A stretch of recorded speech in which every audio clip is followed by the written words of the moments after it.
नमस्कार, मैं हूं नीरज मेहरा और आप देख रहे हैं A1 टीवी का खास कार्यक्रम मुद्दा है गरम। मुद्दा गरम बात करेंगे हम देशद्रोह कानून को लेकर। सुप्रीम कोर्ट का एक अहम फैसला आया है और इस अहम फैसले में सुप्रीम कोर्ट ने साफ कहा कि आईपीसी की धारा 124A में जब तक प्रोसेसिंग पूरी नहीं हो जाती है किसी भी तरह के कोई नए मुकदमे दर्ज नहीं होंगे और यहाँ तक कि जिन पुराने मुकदमों में लोग जेलों में बंद हैं वो भी अपनी जमानत के लिए अर्जी दे सकेंगे। यानी कि सुप्रीम कोर्ट ने एक संकेत दिया है कि जो देशद्रोह का 152 साल पुराना कानून है उस पर किसी न किसी तरह से आने वाले समय में रोक लगनी चाहिए।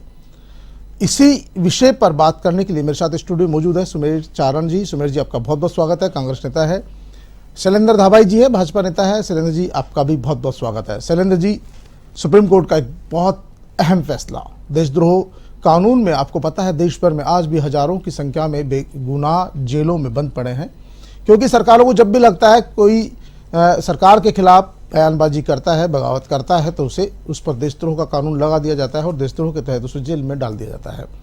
और इसी को लेकर कई जो है याचिकाएं सुप्रीम कोर्ट में लगी हुई थी और इन याचिकाओं में सुनवाई करते हुए ये फैसला दिया है। हालांकि 3 जुलाई तक ये रहेगा, उसके बाद इसमें रीप्रोसेसिंग चल रही है। धारा 124A के तहत क्या रहता है निर्णय अलग बात है, लेकिन फिलहाल सबको ये लगता है कि क्यों नहीं अंग्रेजों के ज़माने के इस कानून में बदलाव होना चाहिए क्योंकि न तो अब अंग्रेजों का शासन रहा है और न ही ऐसी स्थितियां रही है। सुमेर जी, बात आपकी बिल्कुल ठीक है और हिंदुस्तान विविधताओं में एकता वाला जो देश है और हमारी जो न्याय प्रणाली है, हमारा जो कानून है, लचीली जो व्यवस्था है, वो कई बार एक अहम फैसले देके हमारे को गौरवान्वित भी करती है।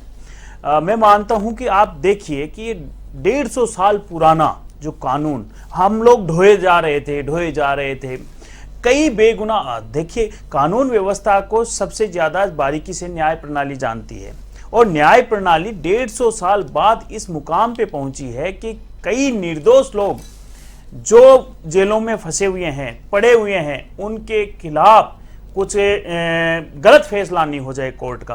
तो सुप्रीम कोर्ट ने, मैं मानता हूँ, बहुत ही ऐतिहासिक ये निर्णय लिया है और उसमें सरकार की सहमति वो भी बहुत ज़रूरी है और सरकार ने भी ये कहा है कि वापस हम इसका रिव्यू एक बार कर लें और जब तक सुप्रीम कोर्ट ने ये आदेश दिया कि भाई जब तक कार्रवाई नहीं हो और जो नया कोई FIR दर्ज नहीं हो, ये बहुत ही, मैं मानता हूँ, ऐतिहासिक फैसला है और समय समय पे सुप्रीम कोर्ट का जो रोल है वो अदा करना भी उसकी जिंदा रहने का एक परिचय होता है। बहुत बड़ी बात है सुमेर जी, आपने सही कहा कि सुप्रीम कोर्ट का इसमें दखलंदाजी और सुप्रीम कोर्ट का जो फैसला आया है वाकई में लोगों को बड़ी राहत देने वाला है और इस फैसले में सरकार का सोच भी सकारात्मक रहती है। तो आने वाले समय में इसे ये जो है देशद्रोह का कानून है रद्द हो सकता है और इसके तहत जिन लोगों को, जो लोग सजा याफ्ता है या जिन लोगों पर मुकदमा दर्ज हो जाते हैं वो बच सकेंगे। शैलेंद्र जी, आप एडवोकेट भी है, आप किस तरह से इस फैसले को लेते हैं? आपको क्या लगता है कि वाकई में ठीक दिशा में ये कदम है और सरकार भी आपकी इसमें सकारात्मक भूमिका निभाने वाली है? नीरज जी, देखिए, भारत के आज़ाद हुए 74 साल हो गए और 74 साल बाद कोई ऐसा प्रधानमंत्री नरेंद्र मोदी जी जैसा आया जिसने अपने हलफनामे में, सुप्रीम कोर्ट ने उन्हें हलफनामा दायर किया, उसमें उन्होंने अपनी मंशा, उन्होंने अपनी इच्छा को जाहिर किया है कि इस तरह का जो कानून है इस पर हमको पुनर्विचार करना चाहिए, इस पर समीक्षा होनी चाहिए और इसका परीक्षण होना चाहिए। आपको मैं बताऊं, 60 साल भारत पर कांग्रेस का राज रहा। कांग्रेस ने इस राजद्रोह का कानून को कभी हटाया नहीं और आज मैं आपको बताना चाहता हूं, इलेक्शन मैनिफेस्टो 2019 में भी कांग्रेस पार्टी ने कहा था कि हम राजद्रोह के मुकदमे जो लगते हैं, राजद्रोह का कानून है, उसको हटा देंगे, उसको खारिज कर देंगे। लेकिन ये कहते हुए मुझे बड़ा अफसोस होता है कि कांग्रेस पार्टी की सरकार राजस्थान में है, छत्तीसगढ़ में है, झारखंड में है, महाराष्ट्र में है और वहीं राजद्रोह के मुकदमे दर्ज हो रहे हैं। आप बताइए इनकी दोहरी नीति को। आज हिंदुस्तान में ऐसा पहला प्रधानमंत्री आया है भारतीय जनता पार्टी का जिसने जो पंडित जवाहरलाल नेहरू जी की गलतियां थी उनको सुधारने का काम किया है। चाहे आज धारा 124A की बात हो रही हो राजद्रोह की, चाहे आप देखें अनुच्छेद 370 की बात हो, चाहे अनुच्छेद 335A की बात हो। और आप ये कहते हैं, आज ये कहते हैं राजद्रोह नहीं लगना चाहिए, तो आप अपने राज्य सरकारों से कहिए। जहां राजस्थान में आपने देखा होगा एक पत्रकार, एंकर, जो टीवी चैनल के एंकर हैं, उन पर राजद्रोह का मुकदमा लग गया। महाराष्ट्र में नवनीत राणा जी के ऊपर मुकदमा लगा दिया जाता है सिर्फ मात्र हनुमान चालीसा पढ़ने पर। ये क्या बहस करेंगे इस राजद्रोह के मुद्दे पे आप बताइए। आज प्रधानमंत्री नरेंद्र मोदी जी का सीना था 56 इंच का, जिन्होंने हलफनामा सुप्रीम कोर्ट में दिया, एफिडेविट दिया, और उन्होंने कहा कि वाकई ये 150 साल पुराना कानून है जो औपनिवेशिक मानसिकता को दर्शाता है। और इसीलिए, क्योंकि उस समय जब अंग्रेजों ने ये कानून लाए थे तब स्वतंत्रता का आंदोलन चल रहा था। 1857 में अंग्रेज ये कानून लाए थे, जब वो घबरा गए थे, अंग्रेज घबरा चुके थे कि 1857 जैसी क्रांति हुई, और जब हिंदुस्तान में विरोध हुआ तब ये कानून लाया गया, और इस कानून को स्वतंत्रता सेनानियों को बंदी बनाया गया। इस कानून के तहत उनके साथ जुल्म ढाए गए, चाहे वो आप बाल गंगाधर तिलक जी हो, चाहे महात्मा गांधी जी हो, चाहे भगत सिंह जी हो, सुखदेव हो, राजगुरु हो, वीर सावरकर जी हो, उन सब पे राजद्रोह का मुकदमा लगाया और स्वतंत्रता में खलल डालने का उन्होंने काम किया। आज हिंदुस्तान में आज 74 साल बाद ये अगर बहस हो रही है तो तब हो रही है जब भारतीय जनता पार्टी का केंद्र में शासन है। कांग्रेस पार्टी कहती थी कि हम राजद्रोह का मुकदमे का दुरुपयोग नहीं करते। मैं आपको बताना चाहता हूं सबसे ज्यादा दुरुपयोग जहां हुआ है वो राजद्रोह के मुकदमों का कांग्रेस की पार्टी की सरकार में हुआ है। उनके जवाहरलाल नेहरू जी ने, मैं आपको याद दिला देना चाहता हूं, 1951 जब जवाहरलाल नेहरू जी संविधान सभा में बहस कर रहे थे संशोधन पर, तब उन्होंने कहा था कि यह अंग्रेजों द्वारा लादा गया कानून है, 124 से नहीं रहना चाहिए। लेकिन उन्होंने वहां कुछ कहा, लेकिन आज तक उस कानून को नहीं हटाया। यह तो कांग्रेस का चाल चरित्र है, यह कथनी और करनी में अंतर है। और आज इस कानून पर अगर बहस हो रही है तो प्रधानमंत्री नरेंद्र मोदी जी की आप देखिए, उन्होंने इस बात को सुप्रीम कोर्ट में कहा है, और पहली बार शायद किसी प्रधानमंत्री ने एफिडेविट में अपना उनका ऑब्जर्वेशन, उनका मंशा जाहिर हुई है कि हम इस कानून पर पुनर्विचार करेंगे, समीक्षा करेंगे। वाकई में सुमेर जी बहुत बड़ी आरोप भी है कि पिछले 74 साल में 60 सालों तक कांग्रेस पार्टी का इस देश में शासन रहा। कभी कांग्रेस पार्टी ने सोचा भी नहीं कि इस कानून को विड्रॉ कर लिया जाए, और इस कानून का दुरुपयोग सबसे ज़्यादा हुआ है क्योंकि उस समय अंग्रेजों का सरकार थी। अंग्रेज चाहते थे क्योंकि जो भी उनके खिलाफ बगावत करता था तो देशद्रोह के आरोप में उसे जेल में डाल दिया जाता था। अभी भी सरकारों का यही हाल है कि जहाँ जहाँ भी किसी भी सरकार के खिलाफ कोई भी व्यक्ति ने अगर बगावती स्वर उठाए या विरोध किया तो उसे जेल में डाल दिया जाता है। आज भी 13,500 से ज़्यादा लोग पूरे देश भर में राजद्रोह, देशद्रोह के मुकदमों में जेलों में बंद पड़े हैं। आपको लगता है अब सही समय आ गया है और सरकार का एक कदम अच्छा है, इस पर सही समय पर सही निर्णय हो जाना चाहिए, क्योंकि अब ये 150 साल पुराना जो कानून है अब बदल दिया जाना चाहिए, क्योंकि अलग अलग धाराओं में वैसे ही बहुत सारे कानून हैं जिनके तहत कोई भी व्यक्ति अगर किसी तरह का अपराध करता है तो उसे वैसे ही सजा मिल जाती है।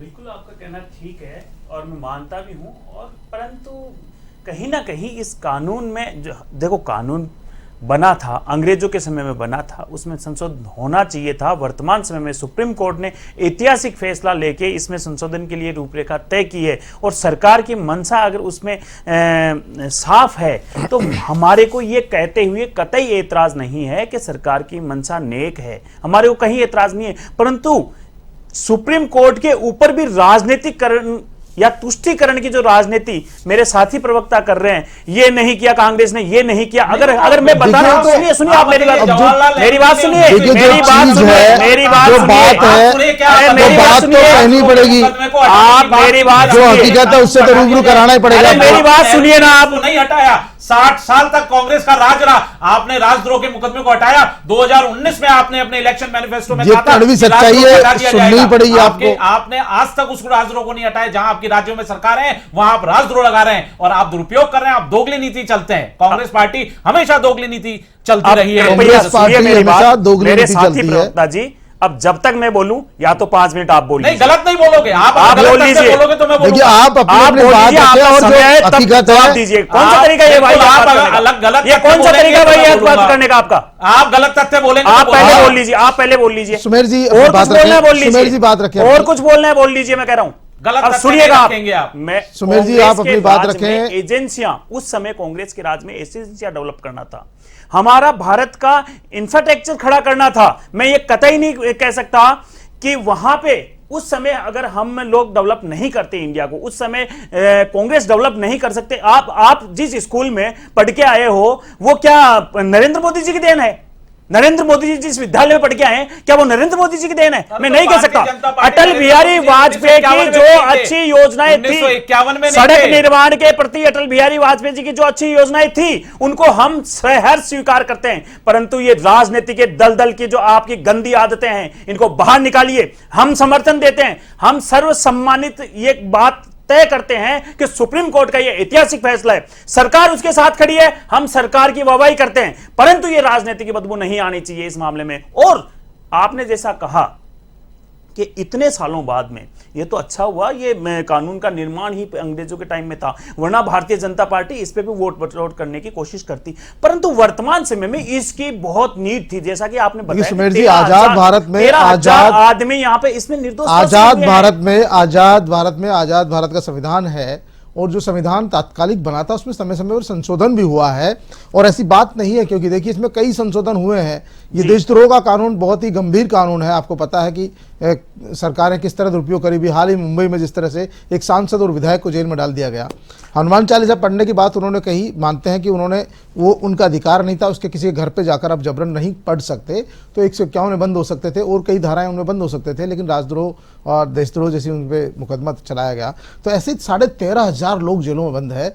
तो मेरा मानना है कि जो कानून मंत्री है रिजू जी, उन्होंने भी साफ कहा है कि कोर्ट ने जो आदेश दिए हैं उसकी स्वतंत्रता का सम्मान करते हैं, और पीएम नरेंद्र मोदी भी अपनी जो बात है वो कोर्ट में रख चुके हैं। इससे साफ जाहिर है कि अब जो सरकार है इस मूड में है कि जो देशद्रोह और राजद्रोह का जो कानून बना हुआ है इसको निरस्त कर दिया जाए, ये समाप्त कर दिया जाए, ऐसा चल रहा है। हालांकि देखिए आईपीसी की धारा 124A में जो एग्जामिन प्रोसेसिंग है वो 3 जुलाई तक पूरा होना है। 3 जुलाई को इसमें जवाब पेश करेगी सरकार, उस समय क्या जवाब पेश करती है ये आने वाला समय बताएगा। लेकिन फिलहाल तो इस कानून को अभी एक तरह से रोक दिया गया है, इसके तहत नया मुकदमा दर्ज नहीं होगा, यह राहत की बात है। और ये शायद संकेत है इस बात का कि आने वाले समय में सुप्रीम कोर्ट चाहता है कि यह कानून पूरी तरह से रद्द हो जाए।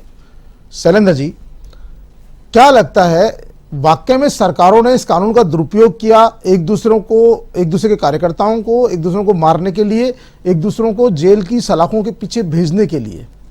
देखिए नीरज जी, पहले तो आपको इतिहास में जाना पड़ेगा।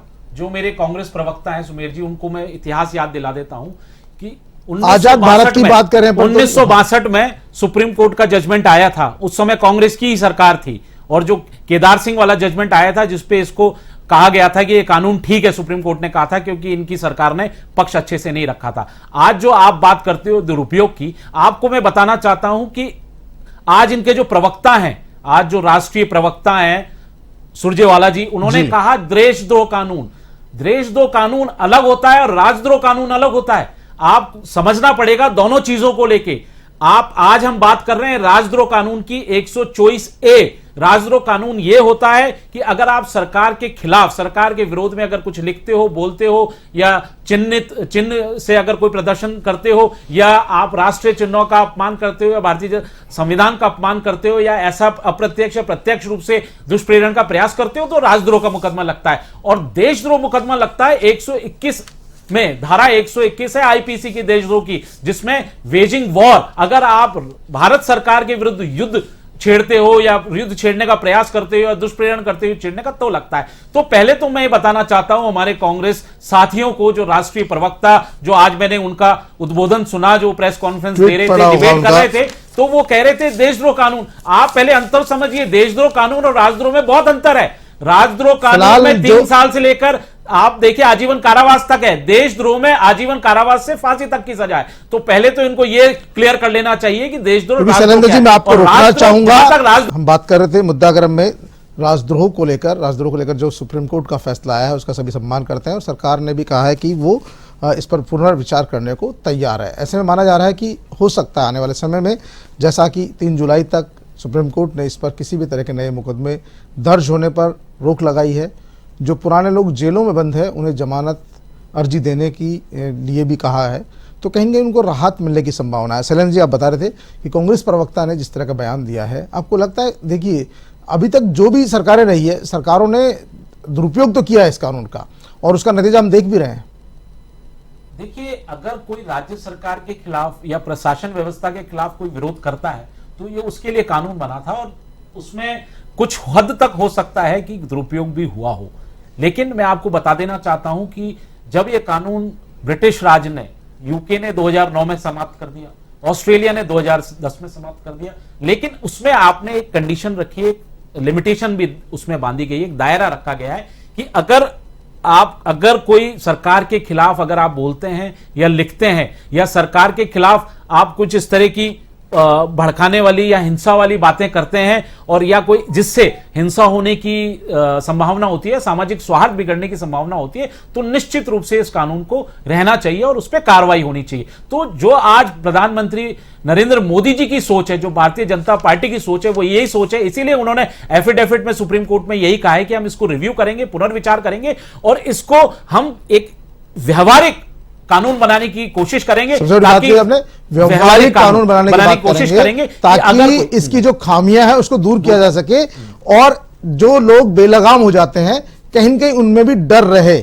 सुमेर जी, आपको लगता है सरकार ने भी कहा कि हम 3 जुलाई तक इसमें एक सही जवाब पेश करेंगे, रीप्रोसेसिंग इसमें हो जाएगी प्रोसेस, और ताकि रिव्यू हो सके, जो लग रहा है कि कहीं न कहीं इसका दुरुपयोग हो रहा है वो दुरुपयोग नहीं हो और लोगों में थोड़ा डर भी रहे। भारतीय संविधान की सब लोग दाद देते हैं और सब लोग एक आइडियोलॉजी के तौर पे भारतीय संविधान को देखा जाता है।